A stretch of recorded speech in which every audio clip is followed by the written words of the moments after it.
ఇప్పటి వరకు మనం ఇల్లు రెంట్‌కి ఇవ్వడం లేదా కార్లు, బైకులు రెంట్‌కి ఇవ్వడం చూసుంటారు. కానీ ఇప్పుడు చెప్పబోయే విషయం వింటే ఇలా కూడా అద్దెకు ఇస్తారా అని అంటారు. మనకు షాకింగ్‌గా ఉంటుంది. ముందుగా ఈ వీడియోలోకి వెళ్ళే ముందు సబ్స్క్రైబ్ చేయని వాళ్ళు సబ్స్క్రైబ్ చేసుకోండి. ఇలాంటి ఇన్ఫర్మేషన్ ఎక్కువ మందికి రీచ్ కావాలంటే జస్ట్ లైక్ చేయండి చాలు. ఒక ప్రాంతంలో తాను తాళి కట్టిన భార్యని అద్దెకు ఇస్తాడు. అవును, మీరు వింటున్నది నిజమే. ఇక్కడ నివసించే కొంతమంది మగవాళ్ళు తాము పెళ్లి చేసుకున్న భార్యను అద్దెకి ఇస్తూ డబ్బులు సంపాదిస్తారు. ఇది ఎక్కడో కాదు, మధ్యప్రదేశ్‌లోని శివపురి జిల్లాలో ఇలాంటివి జరుగుతున్నాయి. 100 రూపాయల కోసం కూడా ఇక్కడ మగవాళ్ళు ఇతరులకు అప్పచెప్తున్నారు. ఇది చాలా కాలం నుంచి కొనసాగుతుంది. సాధారణంగా భార్యాభర్తలు అంటేనే ఒకరికొకరు కలిసి ఉంటారు. భర్తకు తెలియకుండా వేరే వ్యక్తితో మాట్లాడిన, అక్రమ సంబంధాలు పెట్టుకున్న ఎన్నో ఘోరాలు జరుగుతున్నాయి.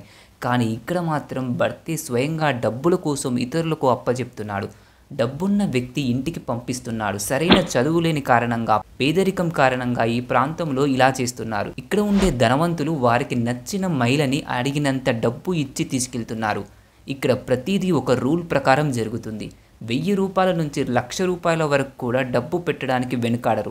ఒక్కోసారి ఇంతకంటే ఎక్కువ డబ్బు కూడా ఇస్తారు. ఇలా ఒక్క రోజు కాదు, 2 రోజులు కాదు, 1 సంవత్సరం పాటు లేదా 6 నెలలు అద్దెకు ఇస్తుంటారు. ఈ ప్రాసెస్ అంతా ఒక మామూలు నోటి ద్వారా మాత్రం జరగదు. పర్ఫెక్ట్ అగ్రిమెంట్ రాసుకుంటారు. తమ భార్య ఎన్ని రోజులు ఉండాలి, అక్కడ ఏం చేయాలి, ఏం చెయ్యకూడదు, అద్దెకు ఎంత డబ్బు తీసుకోవాలో ఇవన్నీ రాసుకుంటారు. అగ్రిమెంట్ రూల్స్ కూడా ఖచ్చితంగా పాటిస్తారు. ముందుగానే 2 పార్టీలు ఒప్పందానికి వస్తారు. ఇవన్నీ చేయడానికి ఒక బ్రోకర్ కూడా ఉంటాడు. అతనే ఇవన్నీ చూసుకుంటాడు. అయితే తన సొంత భర్త ఎలా అయితే చూసుకుంటున్నాడో అంతే ప్రేమగా వాళ్ళు కూడా చూసుకోవాలి. అందంగా ఉంటే మరీ ఎక్కువగా డబ్బు ఉంటుంది. లక్షలు పెట్టి కూడా కొంతమంది తీసుకెళ్తారు. పెళ్ళైన వాళ్ళను మాత్రమే కాకుండా పెళ్లి కాని అమ్మాయిలను కూడా ఇక్కడ అద్దెకిస్తున్నారు. అక్కడ బాగా డబ్బున్న వాళ్ళకి పెళ్లి ఆలస్యమైనా సరే ఇతరులను అద్దెకు తెచ్చుకుంటారు. ఒప్పందం రెన్యువల్ చేసుకునే సదుపాయం కూడా ఉంది. ఒప్పందాన్ని రద్దు చేసుకునే హక్కు వెళ్ళిన వాళ్ళకు కూడా ఉంటుంది. కొంతమంది వ్యక్తులు వీళ్ళని భయపెట్టి కూడా ఈ పనులు చేపిస్తున్నారు. బాగా డబ్బున్న వాళ్ళు సంతలో పశువులను కొన్నట్లుగా ఇక్కడ అమ్మాయిలను కొనుగోలు చేయడానికి ఎంతో ఇంట్రెస్ట్ చూపిస్తున్నారు.